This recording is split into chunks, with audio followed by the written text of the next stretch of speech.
Many of you might be looking for how you can get new leads for your business, and Sales Navigator is a great place to start building lists when the people you're prospecting have a large LinkedIn presence.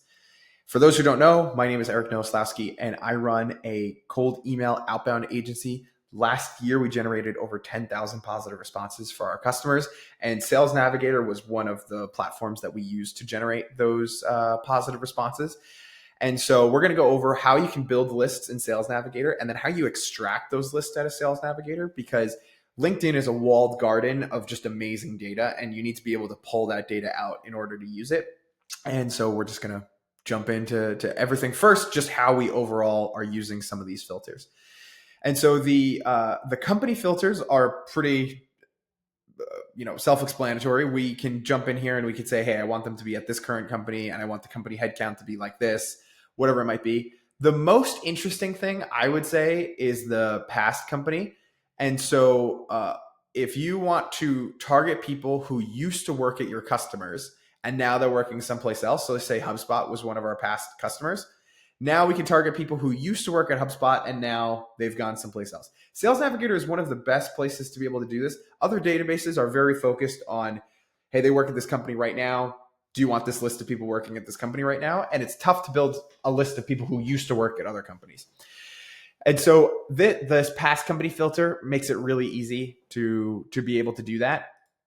And you can put them in manually. I think on Sales Navigator Advanced, the tier above, just the basic one, you can upload a list of accounts so that you can make a list. See, I have Eric's account list and test and these account lists down here. That way you don't have to put all of them in one by one, and then you could make it a part of your Sales Navigator search in here. And so I really like using past company for that. Company type, just so you're not targeting nonprofits and things like that. That's good to keep in, and then company headquarters location is great. Then when you're targeting contacts, a lot of times I'm not using the function filter. I'm using their job title more than anything. And I'll just drop a lot of job titles in here that we're trying to target. Seniority level, I'm also not using that. I usually don't use function or seniority level because those are generated with their AI internally. Who knows what those are going to be? And oftentimes I know that if the person I'm trying to contact, they're going to be the vice president of sales. I don't need to put the function as sales and the seniority level to be vice, just because it's going to be in their job title. Past job titles I think are interesting, but it's not something that we use very often. Years in current company and years in current position, I really like, because if you're trying to target people who've been there for a long time or who are new, it's really, really great for them to target that. And then you've got your other normal filters in here. We never really use years of experience just because the way that they make that is kind of a black box and I can't really trust it. But the other thing that I love about Sales Navigator is this groups filter in here. And so I think that LinkedIn groups is probably the worst community building platform out there. But what's so great about LinkedIn groups is that there's no way, if somebody joined the market, let's just put in marketing, right? Media and marketing professionals worldwide. Okay, cool. If somebody joined the media and marketing professionals worldwide, the LinkedIn groups functionality is so bad that there's no way that they just ended up there accidentally. They didn't just see a post and then they decided, oh, let me just join this group.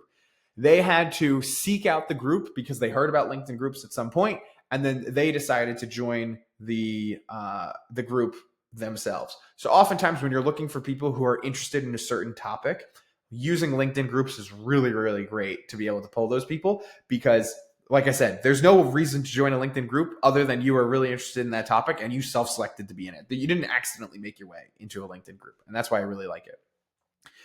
So in following your company or viewed your profile recently, so this is how, if you're ever questioning how people are getting the followers of LinkedIn company pages, they have fake LinkedIn accounts, and then they have those LinkedIn accounts not even pretend. They say on those LinkedIn accounts that they're an employee of that company. Then they buy a Sales Navigator license.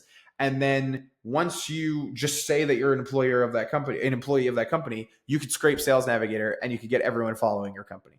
So now if you wanted to find everybody who is following HubSpot, all you have to do is have a fake LinkedIn profile that says they work for HubSpot, give it a couple of days, and then you'll be able to scrape all of the people in your ICP. You can say following your company, and then you can also filter for the job title and all of those other things.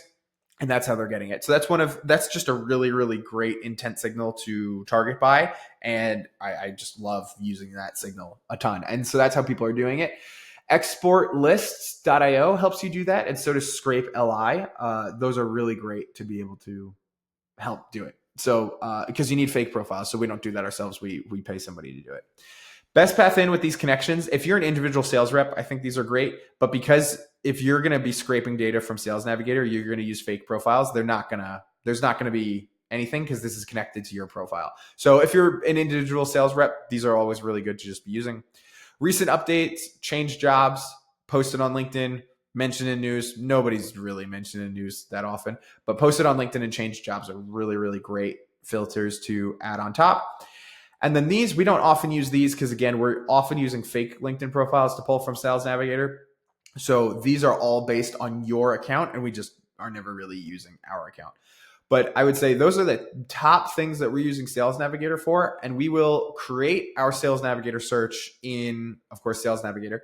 Take this link, and as long as it's not something that requires a following of a company or a connection or any of this workflow stuff, we'll then go to Clay and we'll use this functionality in here, and we'll just drop the Sales Navigator search. We'll just drop the Sales Navigator search in here, and it'll scrape the Sales Navigator search for us.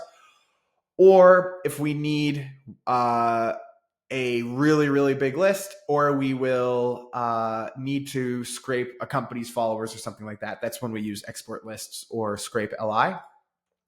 The other thing I would just want to mention is you got to understand how to slice bread. And so what I mean by that is, let's say we're targeting vice president sales, right? And we want them to be in the software. Let's see. Now we'll just say internet. Technology, information, vice president sales.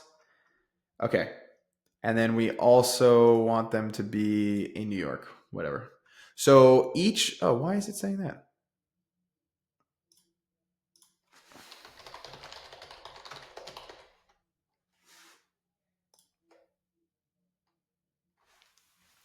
Great. So, now this actually doesn't prove my point. So there's 954 results here. In one Sales Navigator search, you can see 2,500 results. So if this was above 2,500, we would do what's called slicing bread. And so what I mean by slicing bread is you need to change the result in some way that doesn't impact the search that you need, but it cuts the list size down.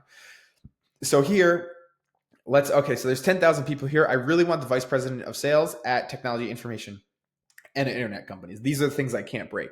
The easy thing for us to do is we could say, at companies with 1 to 10 employees, there's 1,500, and at 200 to 500, there's 1,000. That's going to be around 2,500. Okay, I can take this list, and then we could take this list. We could use Scrape LI or Clay, and we'd be able to pull out this data.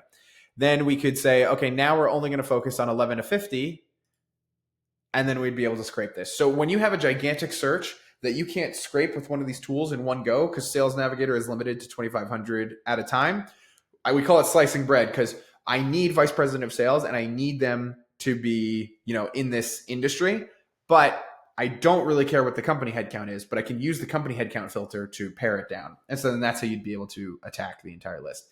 And so from a list building perspective, this is a quick overview of how we use Sales Navigator. There's a little bit more that goes into this where we can use Boolean searches as well. So we can say data or cold calling in the search up here. So you could get even more refined. I would just ask ChatGPT about how to build Boolean searches in LinkedIn Sales Navigator. This is just another thing that you can use. So now all of these people have data listed on their whole LinkedIn profile, or they have cold calling listed. But then if we switch it, we could say data or cold calling. If we switch it to and, that was 953 people who had or, and now the people who say data and cold calling on their profile is 99. And now we have another level of results that we can get here. And so with this is a lot of the ways that we're using Sales Navigator to build lists when we cold email people. And I hope it's helpful for you as well.